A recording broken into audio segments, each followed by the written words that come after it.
Voilà, alors cet après-midi, je voulais vous parler un petit peu de Saint Joseph.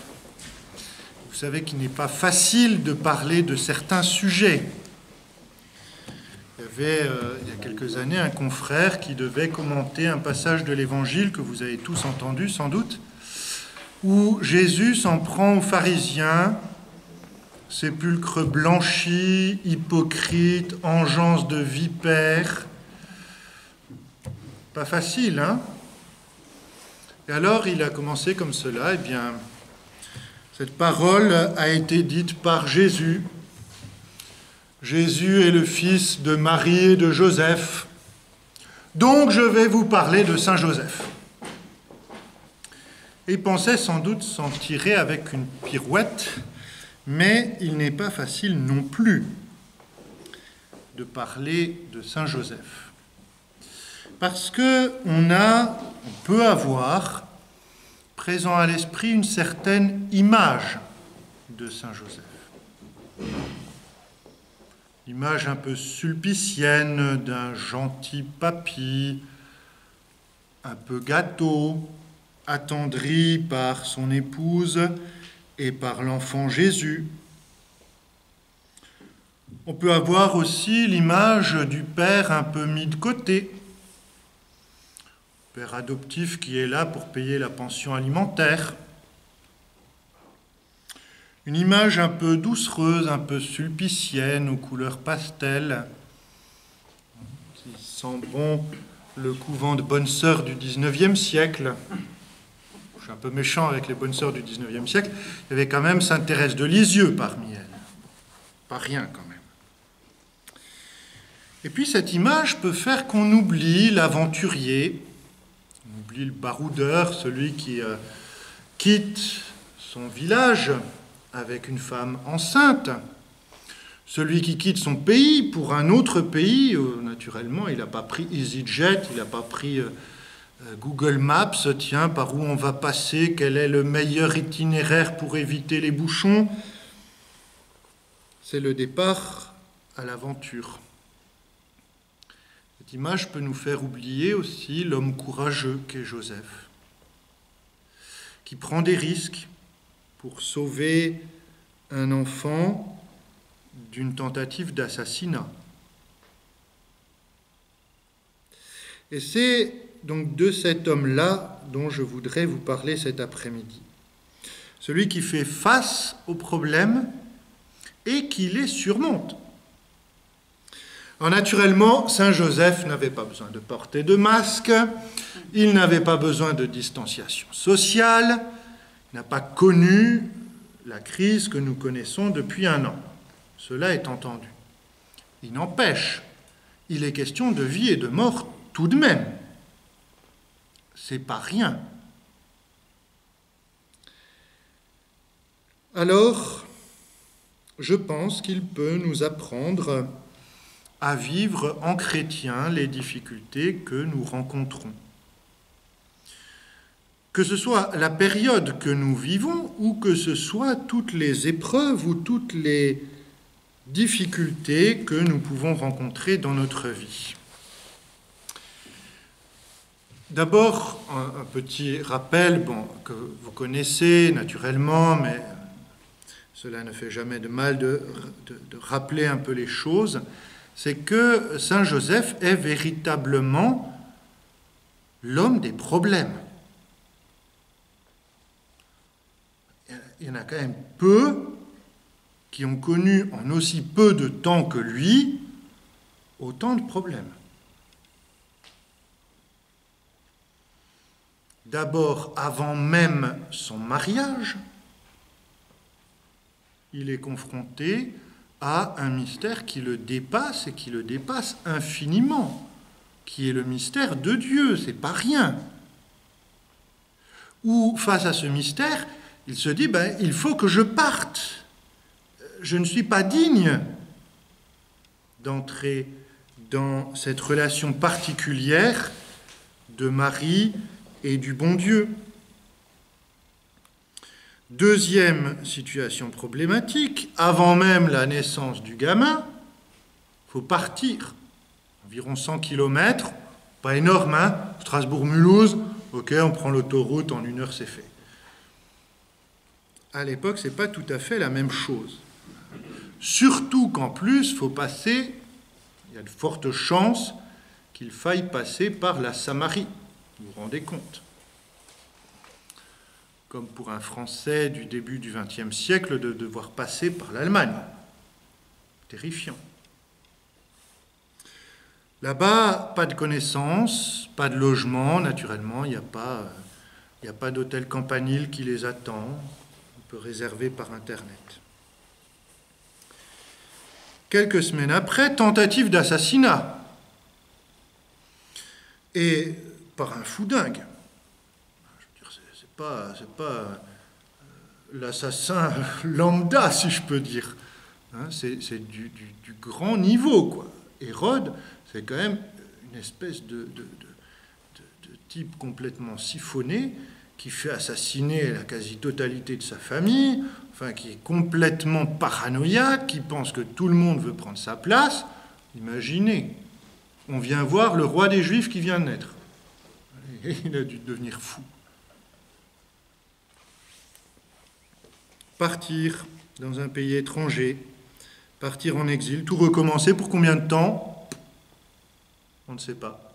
Comme pour le couvre-feu, on ne sait pas. Et puis, même un événement heureux. Jésus est présenté au temple. Super, tout va bien en fait. Une vie qui est consacrée au Seigneur. Et là, Siméon qui arrive. Cet enfant doit amener la chute et le relèvement de beaucoup en Israël. Il doit être en but à la contradiction. Et toi-même, une épée te transpercera l'âme.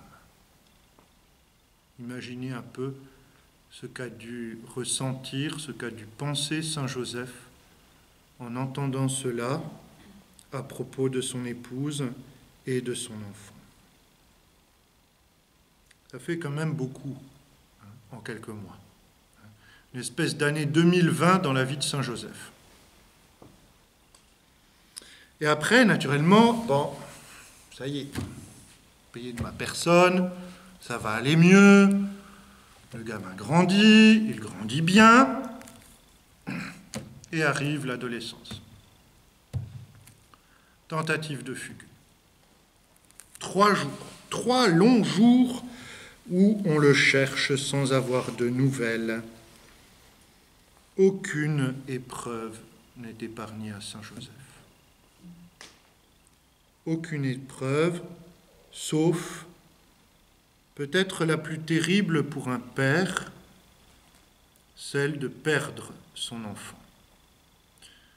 Saint Joseph n'est pas cité parmi les personnes qui sont présentes au pied de la croix. Peut-être qu'il y était quand même, on ne sait pas. Bon. Alors, je me suis demandé pourquoi est-ce qu'il n'y était pas? Pourquoi est-ce qu'il n'était pas là? C'était sans doute pas un vieillard au moment où Jésus est né. Pourquoi n'était-il pas là? Et je me suis dit que peut-être, c'est juste une élucubration, hein, mais je pense que s'il avait été là, il aurait tout fait pour sauver Jésus. Il aurait tout fait pour qu'il soit pas arrêté par les soldats, qu'il ne soit pas condamné, qu'il ne soit pas mis à mort. Je pense qu'il aurait fait son Joseph. Il aurait essayé de sauver Jésus. Et ça, au moment de la Passion, il ne pouvait pas le faire parce que la Passion, c'est ce pourquoi Jésus est venu dans le monde. Saint Jean dit, c'est l'heure de Jésus, c'est la Passion. Ce pourquoi il est venu sur terre, c'est offrir sa vie en sacrifice d'amour. Alors, franchement, qui mieux que Joseph pour servir de guide face aux difficultés? Bon, le bon Dieu, d'accord, bien sûr. À part lui, j'en vois pas beaucoup d'autres. L'exemple que saint Joseph nous montre, c'est d'abord celui de la prudence et de la force. Joseph, c'est un homme prudent et un homme fort. Alors d'abord la prudence, alors pardon pour ceux qui m'ont déjà entendu sur la prudence, mais comme on dit en Alsace, quand c'est cousu 2 fois, ça tient mieux. La nature de la prudence. La prudence, c'est ce qui nous fait choisir les moyens les meilleurs pour arriver à notre but.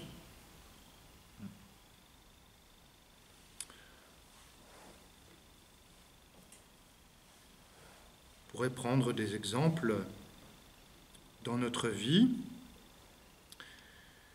avec cette particularité que la prudence, c'est choisir les moyens les meilleurs pour arriver à notre but, en subordonnant cela à notre fin dernière, à notre destinée éternelle, c'est-à-dire à Dieu. C'est ça la prudence chrétienne, vous voyez. Sinon, on est dans la prudence mondaine.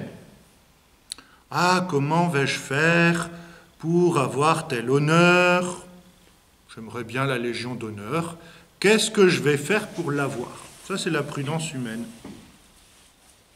Pire que ça, la prudence de la chair.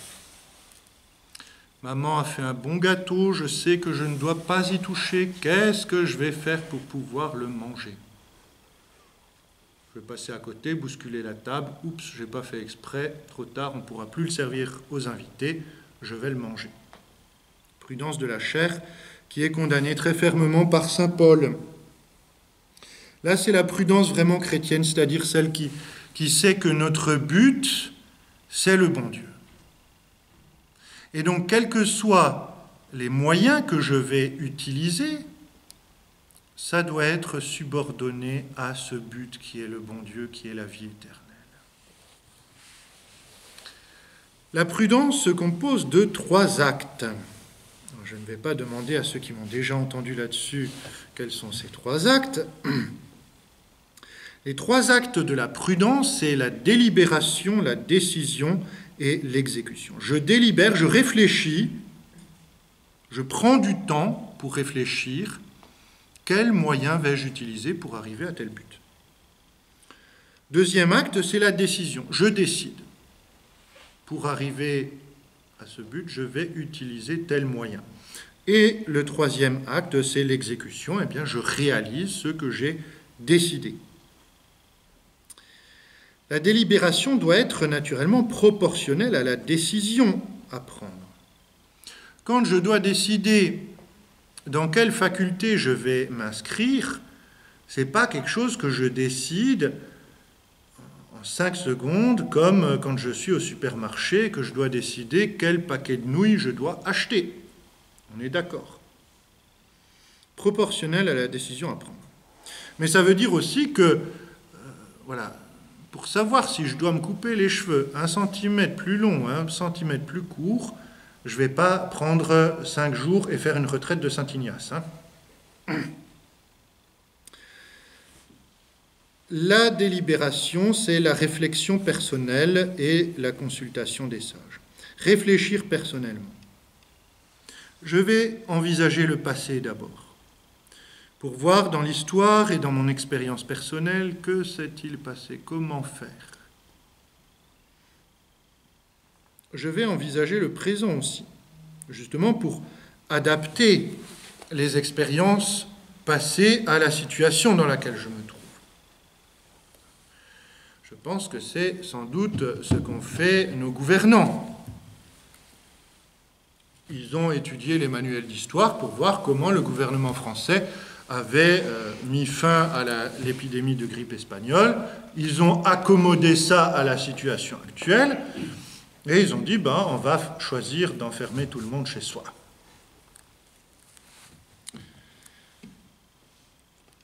Dans la délibération, il y a aussi la consultation des sages. Consulter les sages. Consulter ceux qui ont de l'expérience. Pour un enfant qui doit choisir son orientation, naturellement, c'est d'abord consulter ses parents. consulter son conseiller d'orientation qui a l'expérience et puis qui est formé pour. Et puis, c'est surtout consulter le meilleur conseiller. C'est le bon Dieu. Pas longtemps, il y a une jeune paroissienne qui voulait partir quelques jours en retraite au moment de décider justement de son orientation pour l'avenir, etc. C'est sans doute la meilleure décision qu'on puisse prendre, sans doute la meilleure chose à faire quand on doit choisir son orientation, que stop, on prend un peu de retrait et puis on demande au bon Dieu son conseil. On lui demande qu'il vienne nous éclairer. Le deuxième acte, c'est la décision.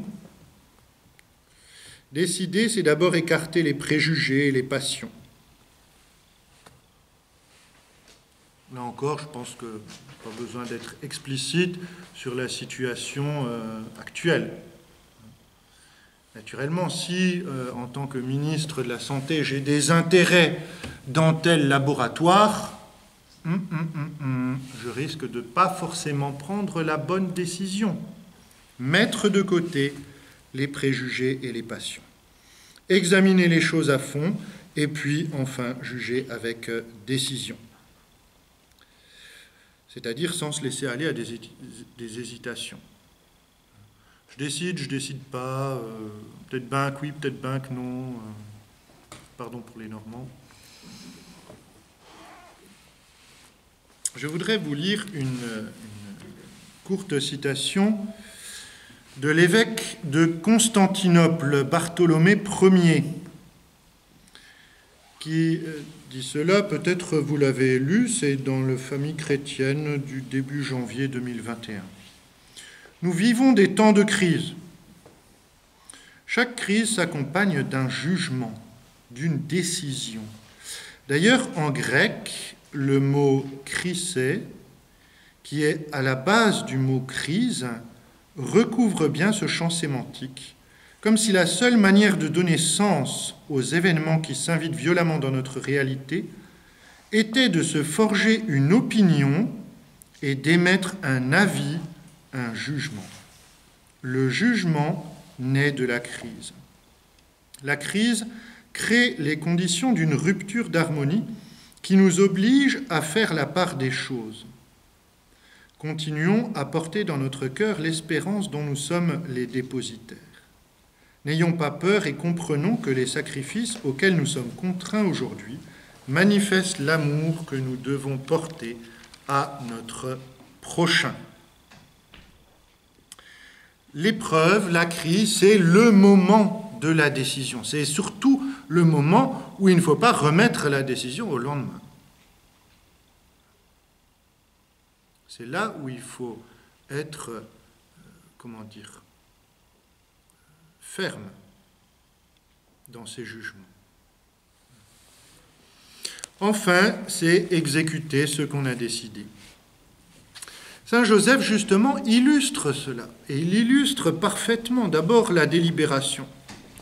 Naturellement, quand il s'est trouvé face à Marie qui était enceinte par l'opération du Saint-Esprit, il a dû réfléchir pour trouver justement le meilleur moyen de se dégager de cette situation. Comment je vais faire ? Je veux quitter Marie. Il y a un moyen à ne pas prendre, ce serait de la répudier publiquement. C'est-à-dire que là, il a pensé aux conséquences. Donc c'est une bonne délibération qu'il a faite. Le but, c'est de se dégager du mystère. On va choisir les moyens pour le faire au mieux, sans qu'il y ait de conséquences néfastes à cela. Mais sa délibération n'est pas la bonne. Parce qu'il y a quelque chose, mais ça il l'ignorait, il ne pouvait pas le savoir. Sans doute a-t-il prié, sans doute a-t-il demandé la lumière du Saint-Esprit pour savoir quoi faire face à cela. Et il a eu la réponse chez le meilleur conseiller qui soit, le Saint-Esprit, qui lui a dit en songe, ne crains pas de prendre chez toi Marie ton épouse.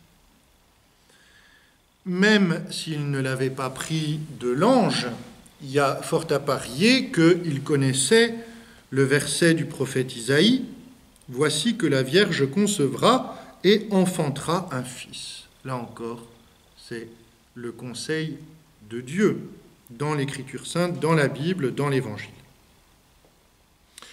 Et puis, il prend la décision. Il a délibéré, il a réfléchi, il a pris conseil auprès de Dieu, il décide, il résolut, il a formé ce dessein. Il a pris une décision. Et, vous connaissez l'Évangile, une fois réveillé, Joseph fit comme l'ange du Seigneur lui avait prescrit. Pour la deuxième situation, au moment où l'enfant est menacé de mort, il se leva, prit avec lui l'enfant et sa mère de nuit et se retira en Égypte. Il n'y a pas plus éloquent, même dans le rythme de la phrase, pour montrer que c'est pas bon alors, est-ce que je prends mes chaussettes rouges à pois verts ou les chaussettes vertes à pois rouges Non, il se lève, il fait. Face à l'épreuve, alors Joseph nous montre donc que bien agir, c'est agir avec prudence. Je suis sûr que nous agissons tous et nous cultivons cette vertu de la prudence, mais peut-être avons-nous besoin de grandir dans la prudence, de progresser dans la prudence. Le premier moyen, c'est d'abord de tout ramener, de ramener toutes nos décisions à Dieu. C'est-à-dire tout envisager à la lumière de notre destinée éternelle. Vous voyez, parce que c'est ça qui finalement met les choses à leur vraie valeur, à leur vraie place. Qu'est-ce que ça vaut face à Dieu? Qu'est-ce que ça vaut face à l'éternité?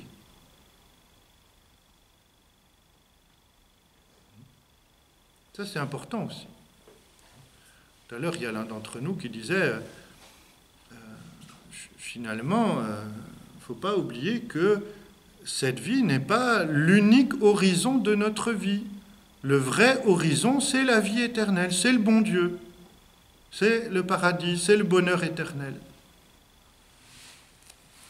Très important de remettre les choses à leur bonne place. Quand je dois choisir un métier, est-ce que c'est la volonté de Dieu? Est-ce que ça va m'aider à devenir saint? Est-ce que ça va m'aider à être bon chrétien? Est-ce que ça va m'aider à être sauvé? C'est ça la vraie question. Pas combien d'argent je vais gagner à la fin du mois. Le deuxième moyen, c'est de prendre conseil auprès de Dieu. Et pour cela, étudier l'Évangile. Parce que dans l'Évangile, on a à la fois l'enseignement de Jésus, c'est-à-dire les conseils qu'il nous donne, et les exemples qu'il nous donne. Naturellement, il faut les adapter. Jésus non plus n'a pas eu besoin de porter le masque. Dans les épreuves, Jésus nous montre la vertu de prudence, mais aussi une autre grande vertu, aussi une de ses grandes qualités, qui est la vertu de force. La vertu de force, c'est ce qui affermit l'âme dans la recherche d'un bien difficile, sans peur, même sans la peur de la mort.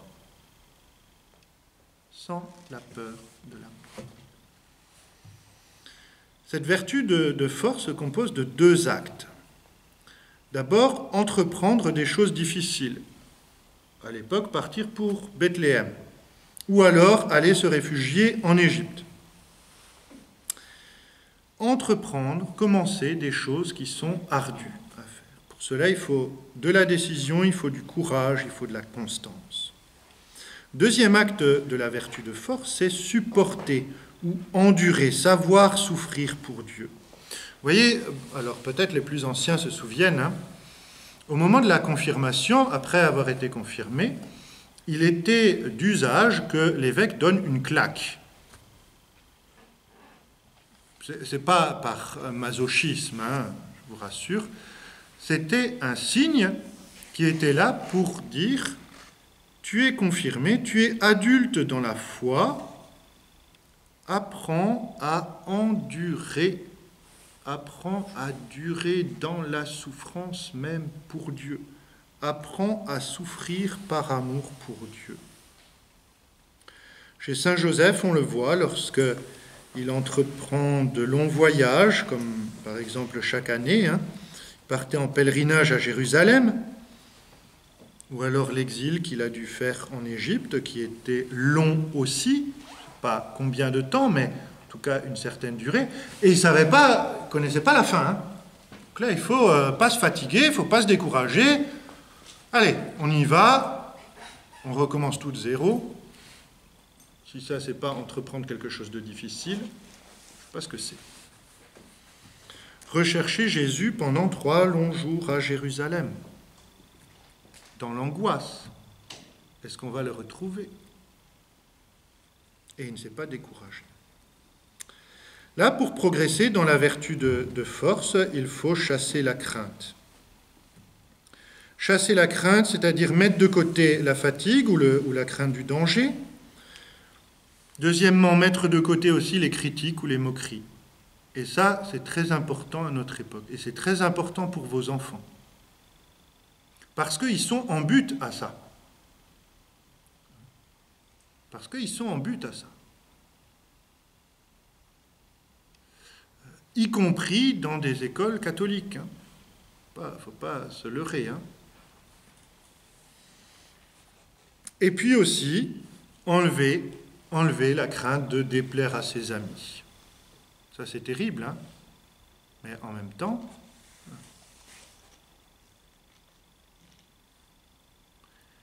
il y a comme ça beaucoup de personnes qui savent ce qu'elles doivent faire, qui veulent le faire, et qui sont bloquées par les amis ou par la famille.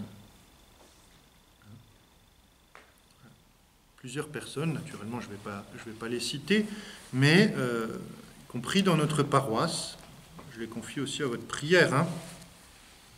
Elles savent ce qu'elles doivent faire, elles ont pris la décision, et là ça bloque.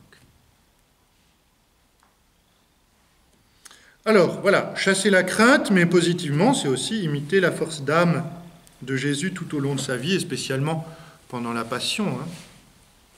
Entreprendre une chose difficile, au moment de Gethsémani, si ce n'est pas une chose difficile qu'il a commencé, Jésus, si ce n'est pas quelque chose qu'il a enduré pendant de longues heures, depuis la nuit du jeudi saint jusqu'à sa mort au milieu de l'après-midi du vendredi saint. Progresser en force, c'est aussi cultiver les vertus alliées de la force. La magnanimité, pas avoir peur d'entreprendre de grandes choses. Aussi la munificence, ne pas craindre les dépenses pour Dieu. La patience, là encore, c'est quelque chose de fondamental dans l'éducation des enfants, leur apprendre la patience, c'est-à-dire à supporter les souffrances physiques ou morales avec égalité d'âme, par amour pour Dieu et en union avec Jésus-Christ. Et cette patience, Joseph aussi nous la montre en Égypte, patiemment, il a attendu l'avertissement de l'ange, maintenant tu peux retourner en Palestine. Et une vertu que j'aime énormément, qui est la constance, c'est-à-dire le fait de supporter jusqu'au bout, sans se laisser aller à la lassitude, au découragement, etc. Le secret de cette vertu de force, c'est se défier de nous-mêmes et mettre notre confiance en Dieu. Je voudrais citer le pape François dans sa lettre Patris Cordé. Dans les tempêtes de la vie, nous ne devons pas craindre de laisser à Dieu le gouvernail de notre bateau. C'est exactement ce qu'a fait Saint Joseph. Et c'est ce que nous sommes invités aussi à faire, spécialement face aux épreuves. J'en arrive donc au troisième moment, Joseph confiant en Dieu. Alors, la première attitude de Saint Joseph face à la crise, c'est qu'il s'endort.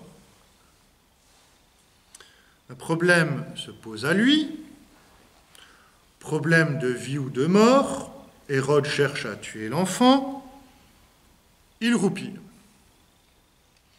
Alors que tout être normalement responsable devrait perdre le sommeil face à cela.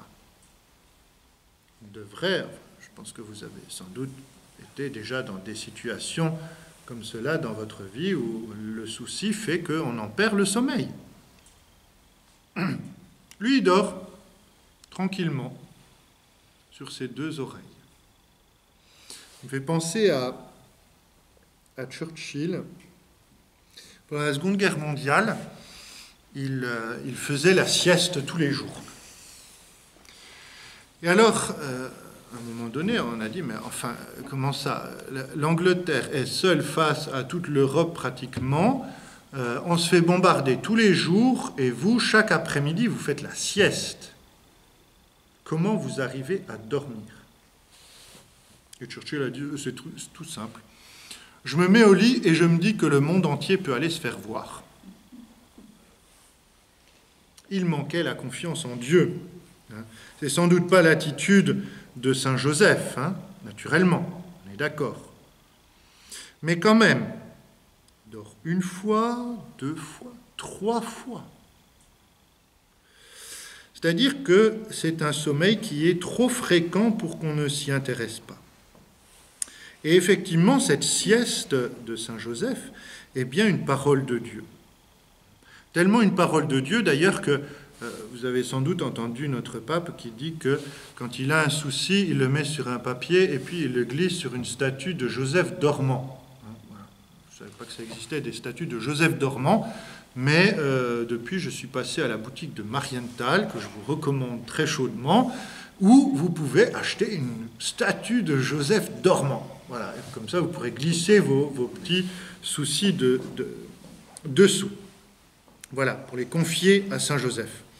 C'est une parole de Dieu, c'est-à-dire elle nous enseigne, elle a quelque chose à nous dire. Le fait que Joseph dort, c'est que Dieu agit. C'est Dieu qui agit et pas Joseph.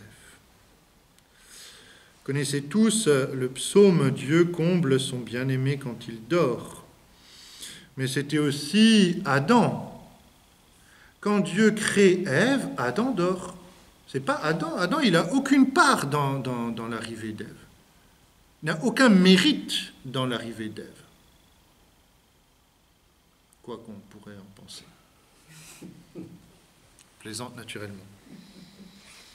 Noé dormait quand le bon Dieu déploie son arc dans le ciel, symbole de son alliance. Les apôtres, au moment où Jésus montre sa gloire sur le Tabor, ils roupillent. Pas de problème, on dort, tranquille. Au moment où Jésus se prépare à sauver le monde, à Gethsémani, les trois mêmes rebelotent. Ça ronfle dans tous les sens. On les réveille, ils se rendorment. Enfin, peut-être le dernier sommeil du Nouveau Testament, Jésus s'endort du sommeil de la mort cette fois-ci, justement au moment où il sauve l'humanité du péché et de la mort éternelle. C'est-à-dire que vous voyez qu'on a du sommeil à des moments cruciaux. Ce qui veut nous dire que l'homme n'est pas à égalité avec Dieu. Ce sommeil qui est le moment où à la fois Dieu agit et l'homme pas du tout, l'homme même pas tout à fait conscient, enfin bon, on ne va pas rentrer dans des discussions médicales sur le sommeil, mais enfin, il n'y a pas d'action. C'est toute la distance de la grâce. C'est toute la distance de la grâce. Nous sommes sauvés par la grâce et non pas par la force de nos bras. Il n'y a pas d'autre sauveur que Dieu, et il n'y a pas de commune mesure entre Dieu et l'homme. Il y a un midrash qui raconte donc une histoire. Vous savez que Moïse n'a pas pu entrer dans la terre promise. Et alors, naturellement, il réclame. Et Dieu dit, mais aucun homicide ne peut entrer dans cette terre sacrée qu'est la terre promise. Effectivement, Moïse a tué un Égyptien.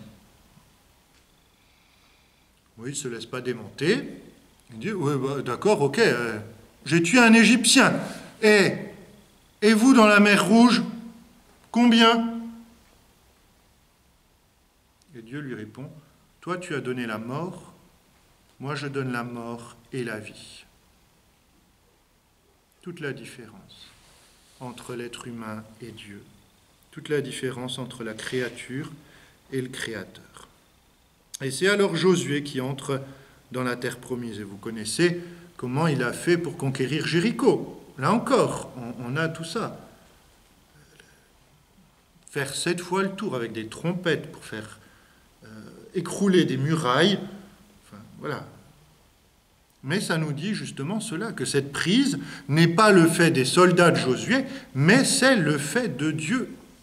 C'est Dieu qui donne la victoire. Vous connaissez tous cette phrase célèbre de Sainte Jeanne d'Arc. Les hommes d'armes batailleront, mais c'est Dieu qui donnera la victoire. Et c'est Dieu qui sauve Jésus de la main d'Hérode, beaucoup plus que Joseph. Alors la confiance en Dieu, c'est s'abandonner à Dieu, laisser, comme disait le pape, laisser à Dieu le gouvernail de notre bateau. Et ça, c'est pas facile. Parce qu'on veut se cramponner à des sécurités illusoires, à des assurances qu'on se construit, surtout pour qu'il n'y ait pas de problème. La confiance en Dieu, c'est justement lâcher toutes nos sécurités, abandonner toutes nos assurances mondaines pour s'appuyer sur Dieu. Toutes les choses, voyez, auxquelles on s'accroche, la santé, la mémoire, l'intelligence, les relations, pire encore, le portefeuille. Tous ces appuis qui ne remplacent pas Dieu et qui finalement s'effritent avec le temps. Et tout l'Ancien Testament est justement cette école où Dieu apprend à son peuple à avoir confiance en lui. Où il lui apprend le courage de lâcher toutes ces contrefaçons de Dieu. Dieu intervient envers nous par pure bonté. Il ne doit rien à personne et pourtant il nous a créés. Il ne doit rien à personne et pourtant il nous sauve. Il ne nous doit rien et pourtant il récompense nos bonnes actions. Joseph dort parce que ce n'est pas Joseph qui choisit Marie enceinte de Jésus. Parce que ce n'est pas Joseph qui sauve Jésus des sbires d'Hérode. C'est Dieu et Dieu seul, mais, naturellement, vous allez objecter, et vous aurez raison, par l'intermédiaire de Joseph.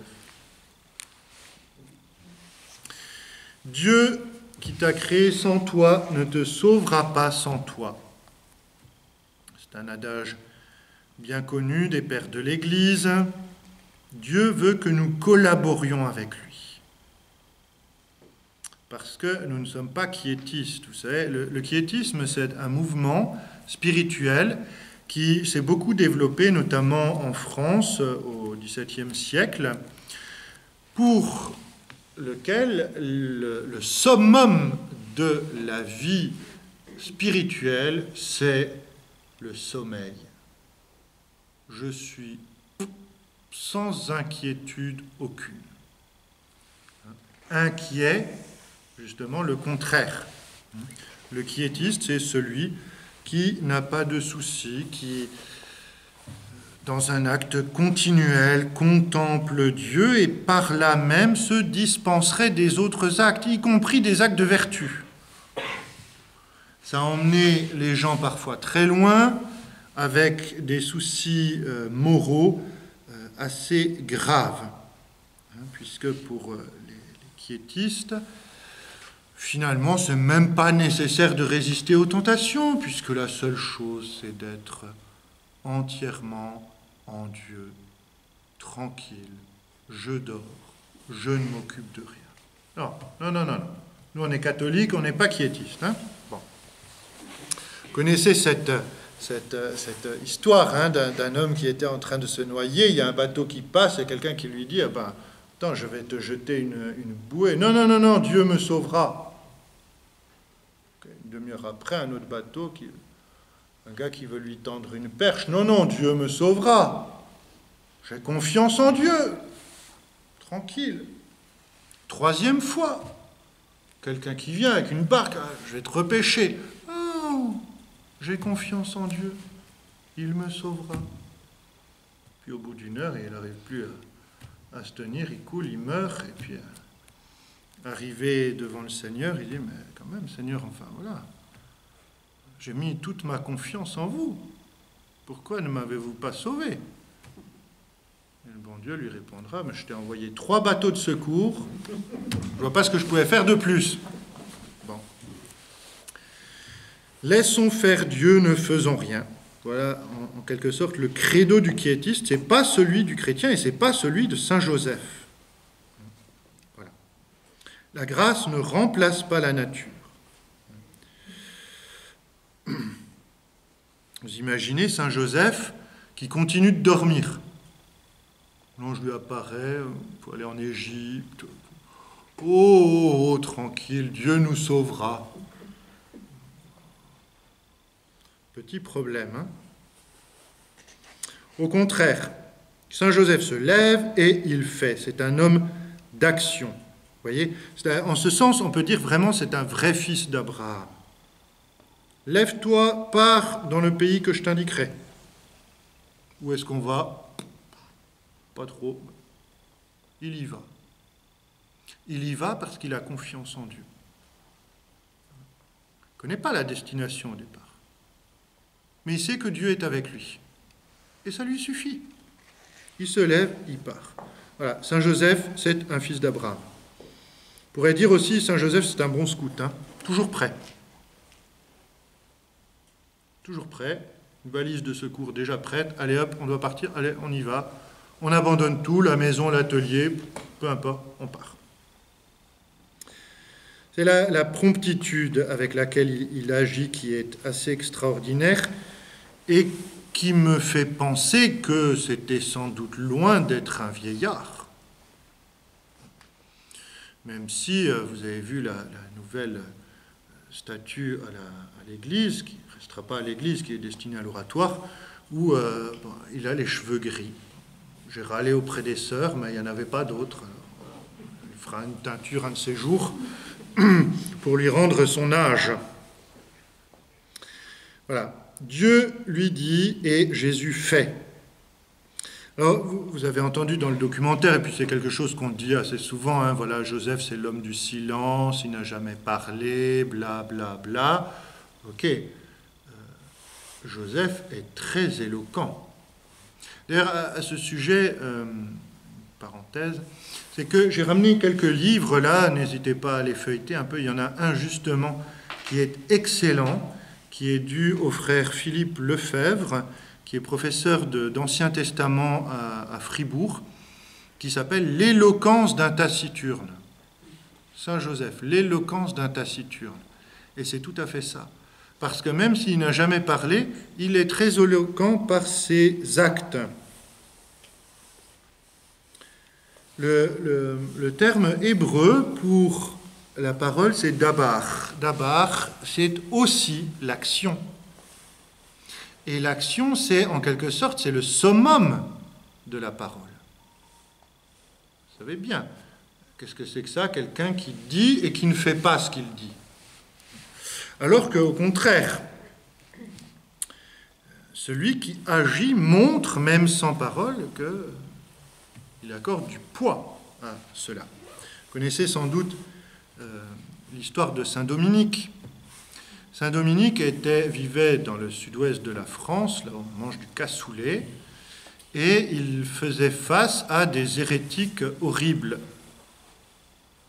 On ne mange pas que du cassoulet dans le sud-ouest de la France, on mange aussi du bon foie gras, même si c'est une invention alsacienne. Bon, voilà, ça en passant. Saint Dominique faisait face à l'hérésie albigeoise. Il ne savait pas quoi faire. Il y avait déjà des prédicateurs, des grands abbés cisterciens qui venaient avec tout leur équipage, des grands carrosses avec plein de chevaux, etc. Tout ça, tout leur train de vie, leur cours finalement. Et ça ne marche pas. Les hérétiques ne se convertissent pas. Et Saint Dominique justement dit, mais oui, parce qu'il ne faut pas seulement la parole, il faut aussi les actes. Vous devez prêcher verbo et exemplo, par la parole et par l'exemple, et par les actes. Sinon, c'est nul. Sinon, ça ne sert à rien. Tous ceux qui ont des enfants parmi nous savent bien que ils sont parmi les premiers et les plus efficaces à montrer justement là, mais vous dites ça, vous ne le faites pas. Ah, problème. Saint Joseph nous montre alors la véritable nature de la providence en collaborant avec Dieu. Vous voyez, la providence, ce n'est pas le fatum des Romains ou le destin, et puis nous, on serait les petites marionnettes, on essaie de s'agiter comme ça au bout du fil. Le ciel intervient, nous dit le pape François, toujours dans la lettre Patris Cordée, le ciel intervient en faisant confiance au courage créatif de cet homme. La création n'est qu'en chemin vers la perfection à laquelle Dieu l'appelle, et la providence est justement les dispositions par lesquelles Dieu conduit sa création vers la perfection. C'est-à-dire que Dieu nous agit par notre abandon filial. Ne vous inquiétez pas en disant qu'allons-nous manger, qu'allons-nous boire. Votre Père céleste sait que vous avez besoin de tout cela. Cherchez d'abord son royaume et sa justice, et tout cela vous sera donné par surcroît. Et vous connaissez cette autre parole de notre Seigneur. Pas un cheveu de votre tête ne tombe sans que votre Père ne le permette. Bon. Apparemment, le bon Dieu le permet plus pour les hommes que pour les femmes, y compris pour les curés. Dieu veut agir par ses créatures. Il nous demande alors d'entrer librement et consciemment dans son projet. En philosophie, on dit que Dieu est la cause première et nous qui agissons sommes cause seconde, dans un second temps. Joseph, en collaborant avec Dieu, laisse donc le Créateur agir par son intermédiaire. C'est Dieu qui agit, c'est Dieu qui sauve Jésus de la main d'Hérode. En choisissant Marie pour épouse, en fait, Joseph laisse Dieu choisir Marie pour mère. Il laisse Dieu sauver son fils et réaliser la prophétie « D'Égypte, j'ai rappelé mon fils ». C'est bien Dieu qui rappelle Jésus d'Égypte. Ah, voilà les enfants qui arrivent. Donc, il s'agit de s'arrêter. Alors, je vais bientôt m'arrêter, juste un petit peu de patience encore, et puis nous allons voir comment les enfants ont appris à connaître Saint Joseph. Et, on ne sait pas lequel est Saint Joseph là-dedans, mais je pense qu'il doit y en avoir peut-être plusieurs. Agir selon les intentions de Dieu, entrer dans ce projet de Dieu qu'est la providence, est nécessité et rendu possible par le silence et la prière. Parce que la prière, c'est ce qui nous unit à Dieu, c'est ce qui nous transforme en